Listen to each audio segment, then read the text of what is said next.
Bicycle, bicycle, bicycle. I want to ride my bicycle, bicycle, bicycle. I want to ride my bicycle. I want to ride my bike. I want to ride my bicycle. I want to ride it where I like. I want to ride my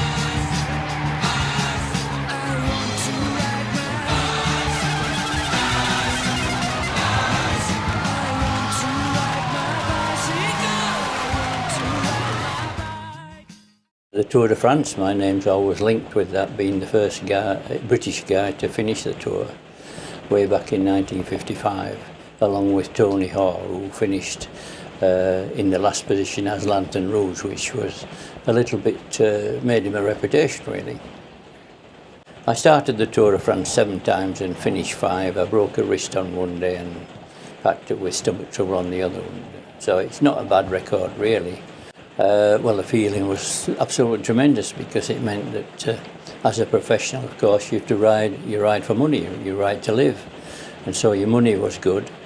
And if you'd won a stage, for example, which I managed to do 2 of those, your money went up more. So it was the life of a professional cyclist, trying to get as good as you could. Well, the first tour we rode in, of course, was a real learning curve because we'd seen pictures of the race, but we'd no races like that in England. We had the Tour of Britain, which was 8 days, but fairly short stages. Well, the Tour of France goes on for 3 weeks, so you've got to be in top shape for 3 weeks, really. And the first tour I rode, I thought, you know, am I going to last today? Am I going out tomorrow? Because it was nearly a case of 10 green bottles on the wall, if you like. And out of 10 of us, 2 of us ended up sat on the wall, if you like.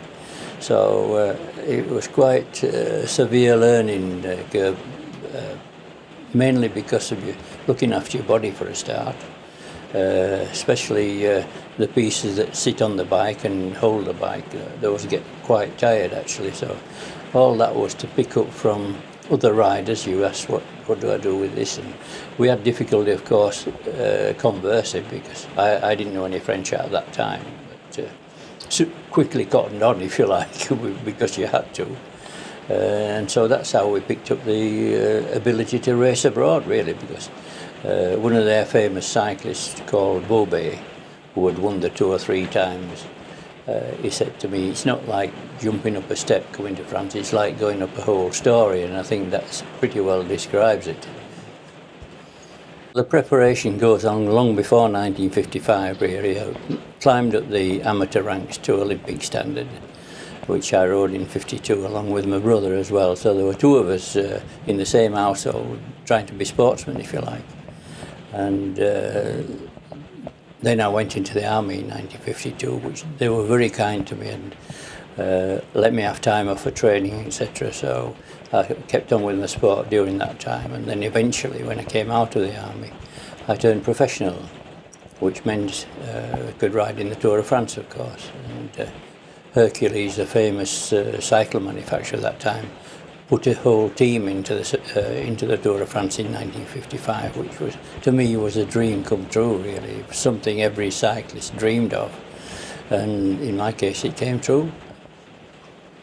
Make a comparison, in my day there was me for about 5 years on my own. Now we've got 50 guys, 2 that have won the Tour, and we've got another 3 that can't win it. So over the 59 years that's taking place really, we made that progress. But the actual riding of the bike is no easier because you're at maximum. They're better prepared now, they're better bicycles. I mean, the biggest change in my view is the gears that they're on and the shoes. I mean, the shoes we rode, you might have had slippers on because when it rained, they just went very soft, so your feet were basically unsupported. Well, now it's like being in a cage, really, so that's a good thing about that.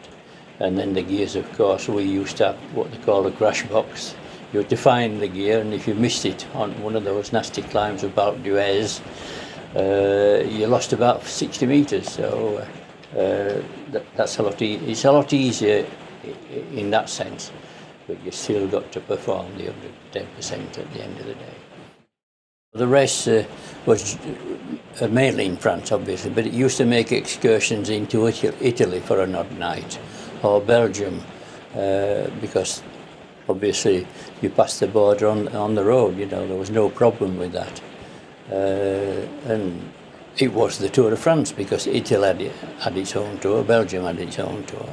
And it's only recently, since all our communications have got instant now, haven't they, that it's grown into an international tour now, really. But it's still got the name Tour de France, which strikes something in cyclists today.